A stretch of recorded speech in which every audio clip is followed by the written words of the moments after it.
Franklin D. Roosevelt stated, "I will address them with the candor and a decision which the present situation of our nation impels. This is preeminently the time to speak the truth, the whole truth, frankly and boldly." Furthermore, this quote from FDR's inaugural speech inspired Americans to trust him. This is because Americans were suffering from the Great Depression, and his words in this speech provided them comfort. Another relationship which relies significantly on trust is the relationships within healthcare. Good morning, my name is Emmett Whitaker, and today I'm going to be discussing the importance of trust in healthcare. A current question with some debate surrounding it is, how does a high amount of trust in patient-provider relationships within healthcare improve the quality of healthcare outcomes? To contextualize the importance of this question, Professor of Law Katris Copeland states, "Trust in the healthcare system has been on the decline. According to Gallup in 1975, 80% of the public had confidence in the medical system, compared to only 38% in 2019. Certainly the decline of trust in healthcare is a serious issue because it is so significant." To answer this question, trust in healthcare brings about better healthcare outcomes through patients having more accurate expectation of their healthcare outcomes and having less anxiety about those healthcare outcomes and having a more enjoyable life as a result and a shared responsibility. This figure shown here illustrates the consequences of limited communication and trust on a patient's expectations of their healthcare treatment.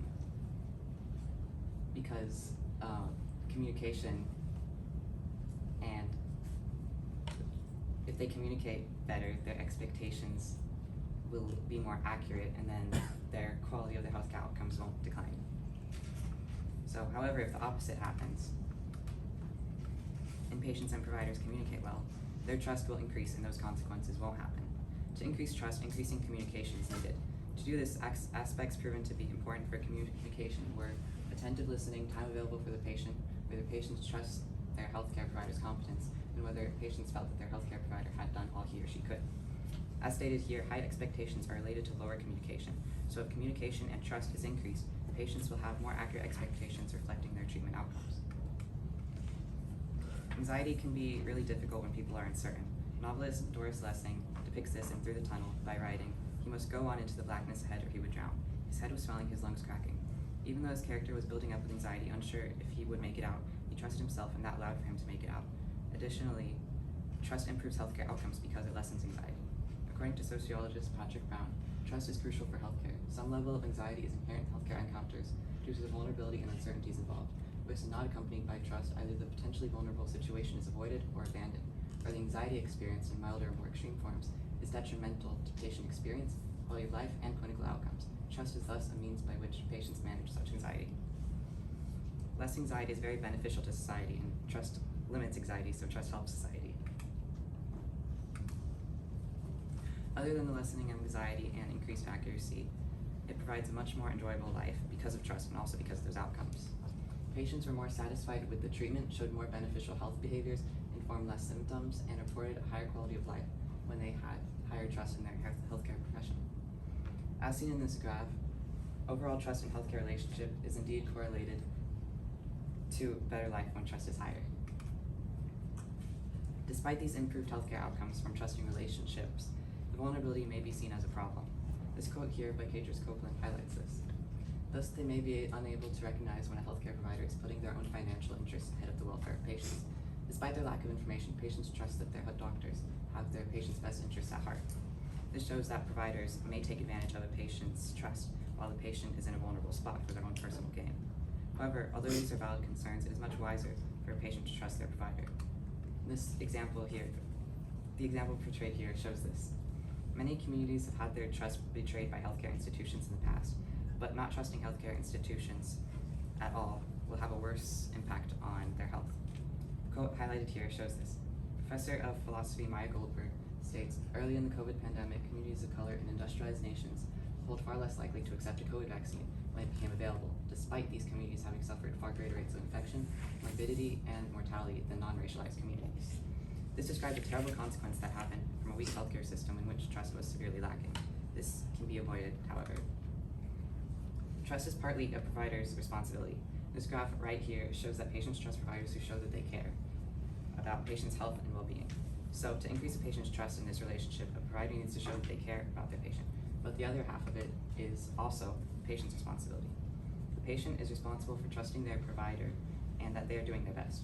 Health researcher Roy Barnea explains this further by stating, "The achievement of successful medical care depends on patients' trust in their physicians, believe they are competent, take appropriate responsibility and control, and are eager to provide their patients' welfare at the highest priority." So responsibility for healthcare outcomes relies on both parties, for providers to show that they care for their patients and for patients to effectively communicate and trust their provider.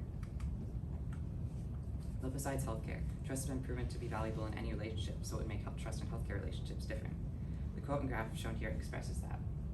This graph shows that out of 77 countries, the most amount of equal social trust reported between social groups was 11 countries, with the minimum amount being 5 countries.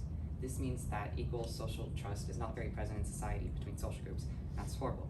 Furthermore, professors of political science Soren Holmberg and Bo Rothstein state, "Less fortunate people experiencing lower levels of social trust is not good for them and not good for society, especially because the relevant groups are more than average dependent on welfare provisions in a well-functioning welfare society." To summarize this, less privileged people don't have equal social trust, and this is not good because they need to be in a society where trust is present. One of these less privileged groups is people who have poor health, and people with poor health need to have trust so that they can seek treatment and increase their health. Resolution. Trust in healthcare is decreasing, and trust is needed in many relationships for society to function. One of these is healthcare. Trust improves the quality of healthcare outcomes by increasing communication, which in turn leads to accurate patient health expectations, less patient anxiety, and a more enjoyable and better life overall. In the future, if trust is not improved, it will have a negative impact on everyone. This will create a domino effect, like quality of healthcare outcomes decreasing, which will lead to worse health, which leads to a lower life expectancy, and that impacts society, which could lead to nations becoming less developed.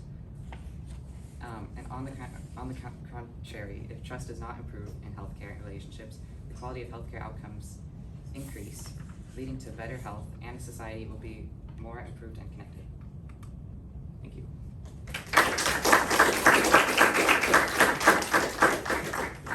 All right, Anna, 2 questions. First up, how valid and reliable were the sources that you used, and then how do you know they were?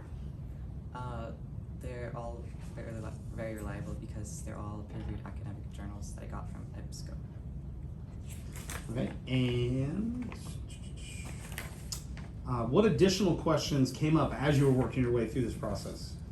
Well, I started to wonder about other relationships that rely on trust, and decided to incorporate that into my presentation.